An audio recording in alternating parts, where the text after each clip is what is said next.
Da, prije neka 3 tjedna sam došao na Kanare, točnije u Las Palmas. Trebalo mi je par tjedana da se snađem, da upoznam sve živo kaj trebam.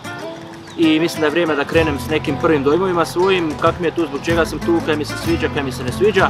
Ali mislim da prije toga moramo početi s malo birova.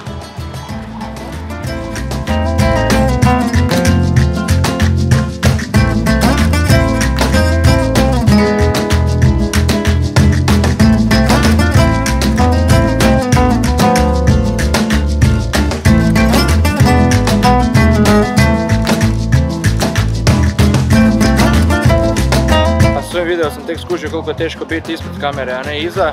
Prvi dojam, temperatura. Znači uvijek konstantno. Nakon 5 godina Splita i naviknut sam na sunčane dane, na vrućinu. To mi jednostavno falilo kad sam se preselio u Zagreb. Falila mi je ta sunčeva energija, ti sunčani dani, raspoloženje, sve živo. Mogu bi Kanare napraviti svojom zimskom destinacijom jer su stvarno top.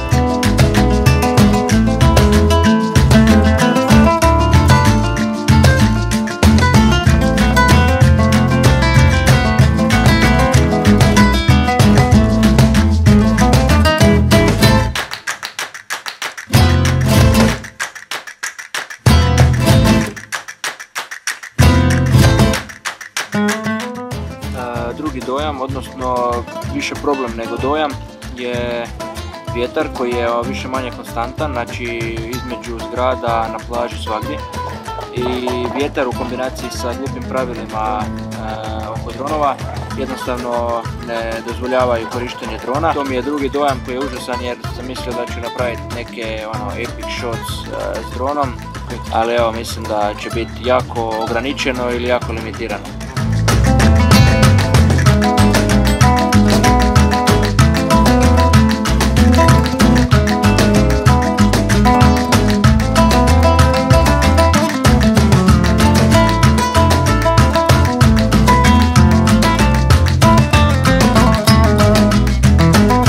Dojam broj 3, ujedno i najbolji dojam, je plaža.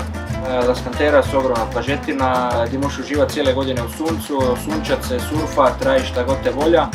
I upravo to ću napraviti danas popodne, idem na plažu naravno, fino iskoristiti sunce, da me malo zagrije i da malo dobijem boje. Nadam se da ću tam i odgovoriti na pitanje iz naslova zašto mislim da preseljenje u ovom trenutku možda i nije bila najpametnija odluka.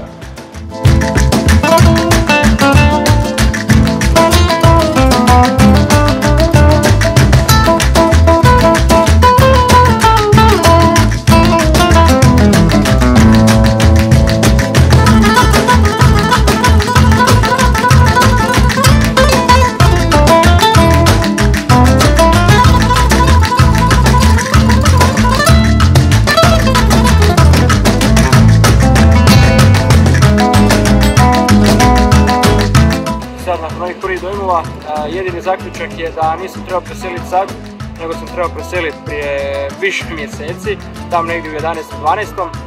i onda bi to bilo to. Međutim, treba sad uživati. Najduže ljeto počinje.